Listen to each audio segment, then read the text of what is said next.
Ahmedabad corporation દ્વારા દબાણ હટાવવાની કામગીરી હાથ ધરવામાં આવી હતી। હેરિટેજ સિટી અમદાવાદમાં કોર્પોરેશન દ્વારા વિકાસ કરવામાં આવી રહ્યો છે, ત્યારે લોકો દ્વારા કરવામાં આવતા દબાણો જે વિકાસના આડે આવે છે તે દબાણો દૂર કરવામાં આવી રહ્યા છે, જે અંતર્ગત આજરોજ ફરીથી દબાણો દૂર કરવામાં આવ્યા હતા। અમદાવાદના સરખેજમાં આવતા મકરબા પાસે ગેરકાયદેસર બાંધકામ દરમિયાન કોર્પોરેશન દ્વારા ડિમોલેશનનું કામ હાથ ધરાયું હતું, ત્યારે વારંવાર કોર્પોરેશન દ્વારા નોટિસો ફટકારવામાં આવતી હોય છે, છતાં પણ લોકો વગર પરમિશન વગર બાંધકામ ઊભો કરી દેવામાં આવતો હોય છે। તેમજ હાલ અમદાવાદના મકરબા વિસ્તારમાં વગર પરમિશનને બાંધકામ કરવામાં આવ્યું હતું, તે માટે અધિકારી દ્વારા ડિમોલેશન કરવામાં આવ્યું હતું અને સરખેજના મકરબા વિસ્તાર પછી પણ બાકરોલમાં પણ ડિમોલેશન કરવામાં આવ્યું છે। નામ છે હિતેન્દ્ર મકવાણા। ગઈકાલે જે મકરબા વિસ્તારની અંદર આપણે ડિમોલેશન કરવામાં આવ્યું, તે ડિમોલેશન કયા આધાર ઉપર આપણે કરવામાં આવ્યું, કેવી રીતના અનલીગલી હતું? ગઈકાલે તારીખ 28/2/2024ના સરખેજ વોર્ડમાં મક્તમપુરા રોડ છે, મક્તમપુરા વોર્ડ 40 મીટરના રોડ પર એક ટીપી સ્કીમ 84A માં સર્વે ફાઇનલ પ્લોટ 65/2 એ પૈકીમાં બે અલગ અલગ પ્રકારના બાંધકામો થયેલા હતા। એક બાગબાન બંગલોઝ છે, એની બાજુમાં એક કોમર્શિયલ પ્રકારનું ગ્રાઉન્ડ હતા, ફર્સ્ટ ફ્લોરનું હતું, અને એમની બાજુમાં એક હુઝુરી રેસ્ટોરન્ટ કે એ પ્રકારના નામે એક રેસ્ટોરન્ટનું ઇલીગલ બાંધકામ બનેલું હતું।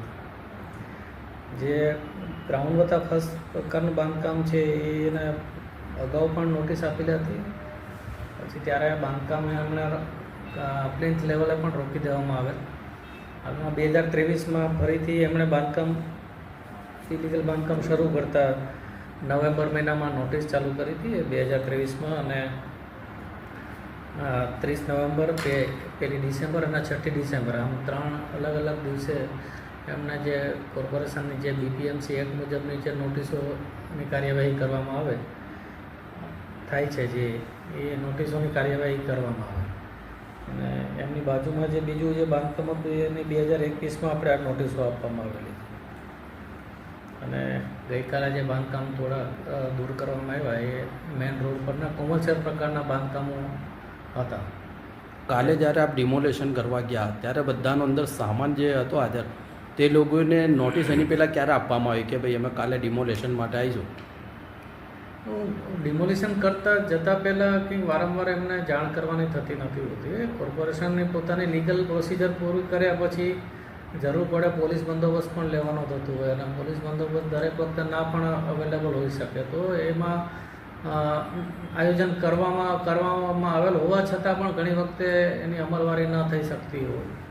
એટલે આવા કિસ્સામાં જનરલી સામાન્ય રીતે એડવાન્સમાં પછી જાણ કરવામાં નથી આવતી, પરંતુ કોઈનો એવો સામાન હોય તો કોર્પોરેશન પોતાના મજૂરો દ્વારા અથવા તો એમને પણ પૂરતો સમય આપી અને આપણે એમની સામાન કાઢવામાં આપણે મદદરૂપ થતા હોઈએ છીએ। કોર્પોરેશનનો મોટિવ ફક્ત એમનો ઇલીગલ બાંધકામ તોડવાનો હોય છે। આ જ્યારે બાંધકામ શરૂ કરવામાં આવ્યું હતું એ સમયે કોઈ નોટિસ આપણે તરફથી આપવામાં આવી હતી ખરી? હાજી, બંને જે બાંધકામો કોર્પોરેશન દ્વારા દૂર કરવામાં આવતા હોય છે એમાં નોટિસોની કાર્યવાહી લીગલ પ્રોસિજર કોર્પોરેશને કરવાની થતી હોય છે, અને એ મુજબ જ કરવામાં આવે છે। આપણે નોટિસો આપી છતાં આ લોકો કેમ બાંધકામ બંધ નથી કરતા અને બાંધકામ વધારતા હોય છે, એનું કારણ શું હોય છે? જનરલી સામાન્ય રીતે આવા બાંધકામો મંજૂર કરવાના થતા હોય છે, પરંતુ અજ્ઞાનતાના કારણે આવું બધું થતું હોય છે। આજે જે બાકરોલમાં પણ આપણે કોઈ ગોડાઉનને ડિમોલેશન કર્યું છે, તો એના વિશે જણાવશો સર? આજે મક્તમપુરા વોર્ડમાં આપણે સરખેજથી બાકરોલ 4 રસ્તા તરફ જતા રોડ પર એક નોન ટીપી વિસ્તાર છે। નોન ટીપી વિસ્તારમાં એક મોટા શેડ બનાવવામાં આવતો હતો, એટલે કોર્પોરેશન દ્વારા 19 ડિસેમ્બરે 2023 એમને બાંધકામ રોકવાની નોટિસ આપી, પછી 22 ડિસેમ્બરે એમને શોકોઝ નોટિસ પણ આપવામાં આવી, તેમ છતાં પણ એમણે બાંધકામ કરેલું, અને લગભગ 7 ગોડાઉન જેવું, એક મોટા પ્રિમાઇસીસમાં 7 ગોડાઉન જેવું બાંધકામ એમણે કર્યું હતું। એટલે આશરે બહુ મોટું, લગભગ 3600-4000 ચોરસ મીટરનું મોટા શેડ પ્રકારનું બાંધકામ હતું, અને એ આવા બાંધકામમાં ગોડાઉન પણ બનાવી અને એમાં ભાડે આપતા હોય છે સામાન્ય રીતે. એટલે કોર્પોરેશને લીગલ પ્રોસિજર પતાવી અને આજે અમને બાંધકામ દૂર કરવાનું હાલ પણ ચાલુ છે. એવું જાતે પણ એમનો જો કોઈ સામાન હોય તો આપણે સામાન પણ કાઢવા આપીએ છીએ અને પોતે જાતે પણ દૂર કરતા હોય તો એમના માન લો કે પતરા છે એવો સામાન બચી જતું હોય તો પણ કોર્પોરેશનને એમાં કંઈ વાંધો હોતો નથી. કોર્પોરેશન એમને પૂરો સહકાર આપતા હોય છે. અચ્છા, તો આ મુખ્ય આનું કારણ શું ડિમોલેશનનું અત્યારે હાલમાં?